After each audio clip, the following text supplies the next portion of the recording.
All right, so what I want to talk about today is exponential functions, what they are, how they are applied.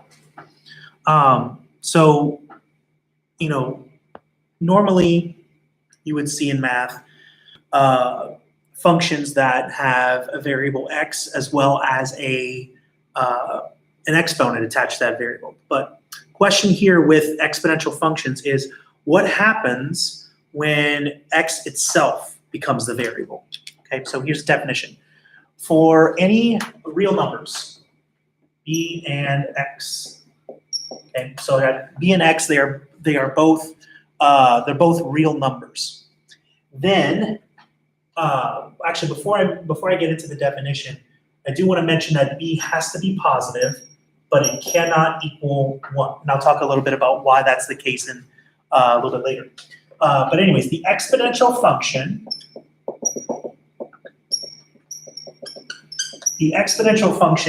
is the function defined by this. F of x equals b to the power of x. Okay.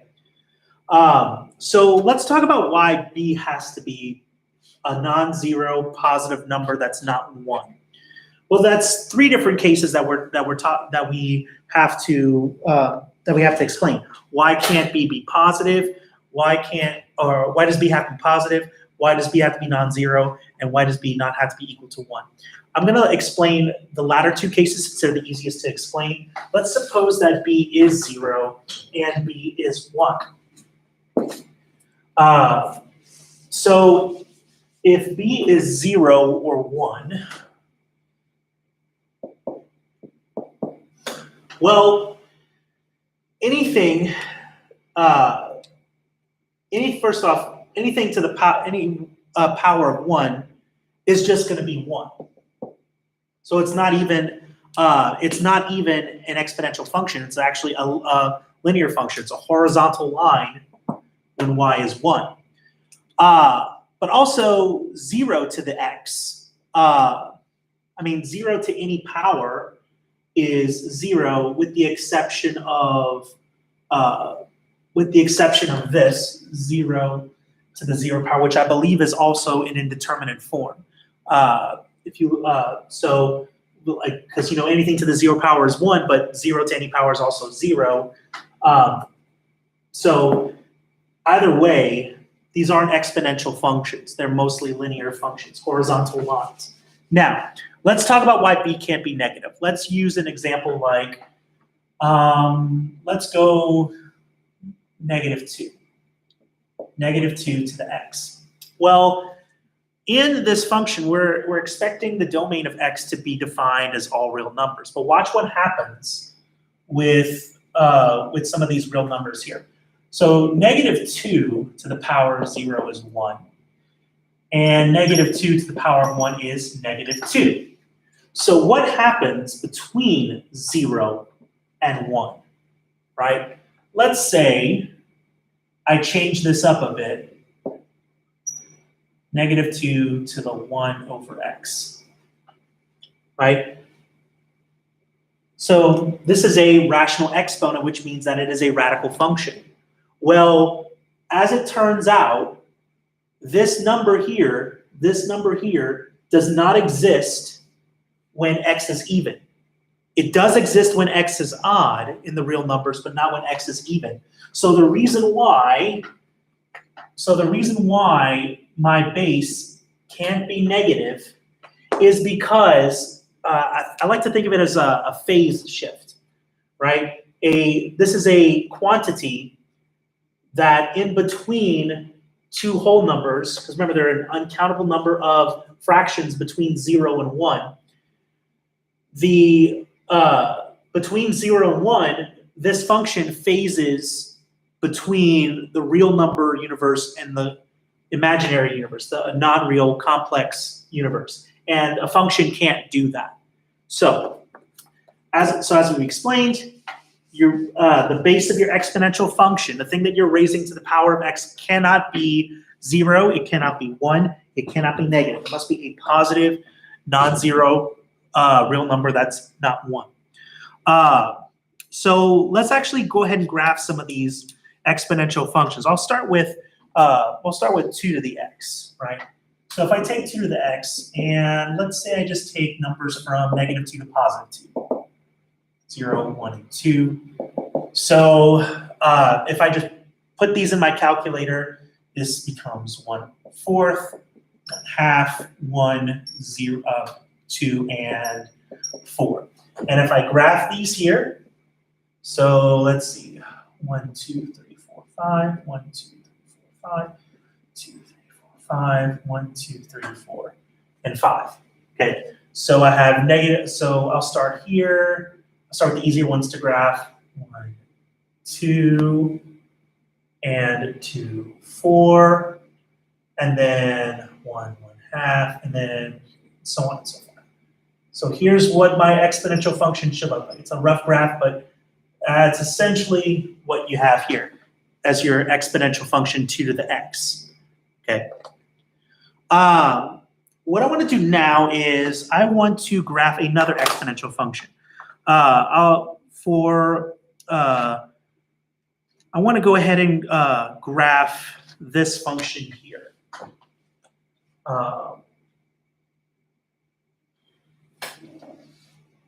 Let's go this way.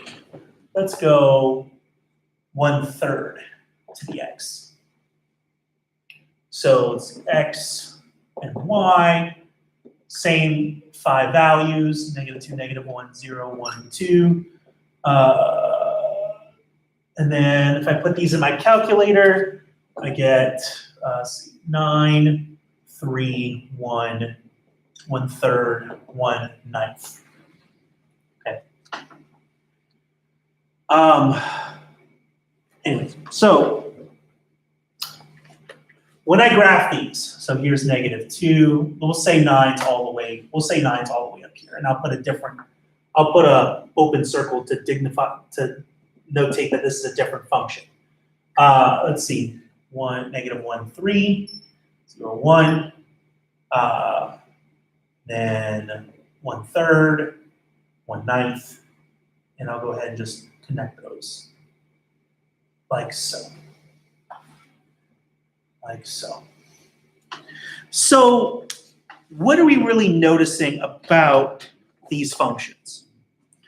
Well, for starters, the function 2 to the x and the function 1/3 to the x both intersect at the point 0, 1, 0, 1.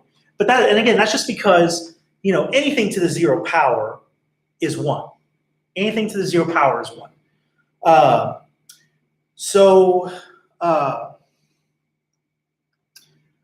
Let's see what else.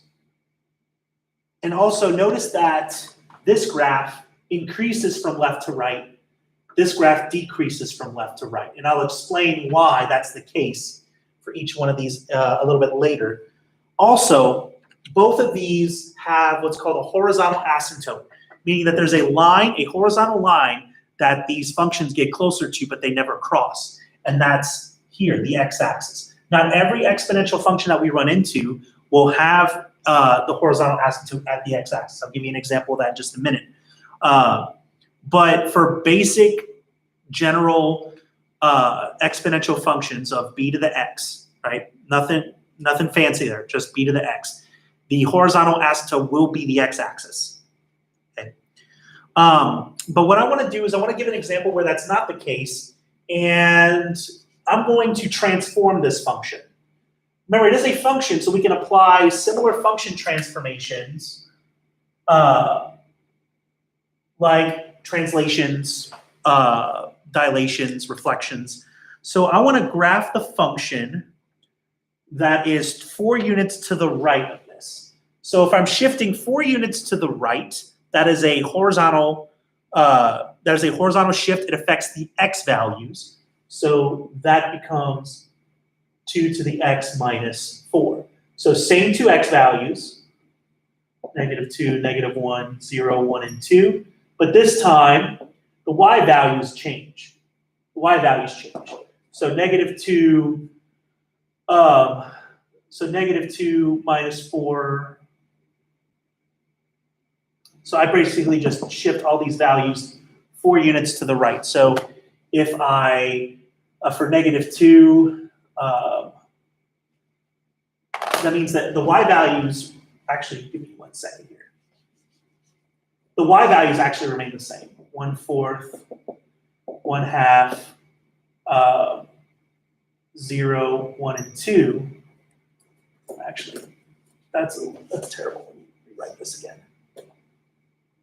So I'll write it under here. So 2 to the x minus 4. The y values actually remain the same because I'm shifting this to the right. I'm not shifting it up or down. So for these y values, 1/4, 1/2, 0, 1, and 1, 2, and 4. 1, 2, and 4. If I add 4 to these x values, that's -2 plus 4, that's +2. Then +3. Then 4, 5, and 6. Yeah, 6 minus 4 is 2. Yeah. So let's see. So 1, 2, 3, 4. 1, 2, 3, 4. 1, 2, 3, 4. 1, 2, 3, 4. And then I think I'll put this point here. So there we go. So it's the same horizontal asymptote. Now, if I decide to make this a vertical shift, where instead of shifting it up, I would shift down, then if that's the case, then if I go 4 units down, keep the same x values, right? So that's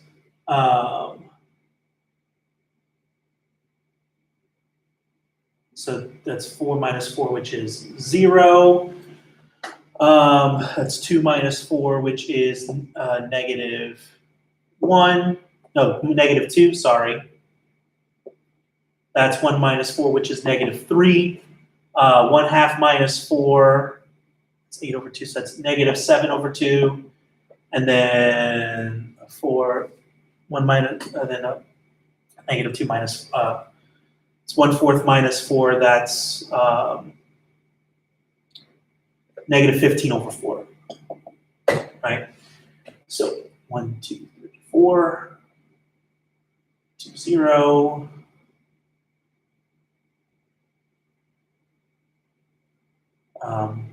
1, -2. Well, it's something about right here. So now the vertical asymptote, the horizontal asymptote changes because I shifted it down 4 units. So now 4 is the horizontal asymptote. Now it looks like it's going to cross here, but it actually doesn't cross, right? It doesn't cross. So any translation or any transformation of functions may also affect the horizontal asymptote of your exponential function. Now, there's a special type of exponential function that we're going to explore while we're talking about exponential functions, and it uses what's called the natural base e. So the natural base e is the number given by this. So that's e equals the limit as x approaches infinity of 1 plus 1 over x to the power of x. Now, you don't actually need to memorize this or know how to calculate it.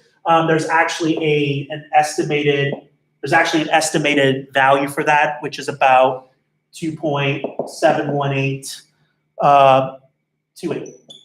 So you don't actually need to know how to calculate a limit. That's more of a advanced math or pre-calculus, calculus type of calculation. So for now, we just need to know that e is equal to this number rounded to 5 decimal places. But we can actually create an exponential function using that as our base, called the natural base exponential function. So natural base exponential function which is just e to the x. Right? So I can go ahead and graph e to the x. Oh, again, I just have to put it in my calculator. So if I look for my x value, so x and y, -2, -1, 0, 1, and 2, then c. So e to the -2, that's 0.1. E to the -1 is 0.401. E to the first power, we already know that's 2.7 or 2.718. I'm just rounding to one decimal place here. And e squared is 7.4. Right. So I'll go ahead and put this up here on a graph. 1, 2, 3, 4, 5, 6, 7, 8, 9, 10. 1, 2, 3, 4, 5, 6, 7, 8, 9, 10. 1, 2, 3, 4, 5, 6, 7, 8, 9, 10. So let's see. I always like to start with 0, 1 because that's the easiest point to plot. 2.7 about right here. 7.4. 2, 3, 4, 5, 6, 7, about right here. And then 0.4, 0.1. So it actually still exhibits some of the same characteristics. It exhibits some of the same characteristics as an exponential function, right? It's just that the base is a little bit different. Okay.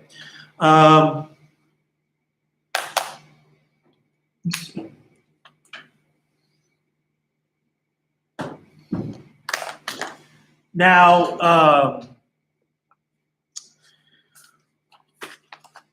in the next video, we'll talk about how to use exponential functions to look at how an object or a series of objects grows or decays based upon what the exponential function looks like.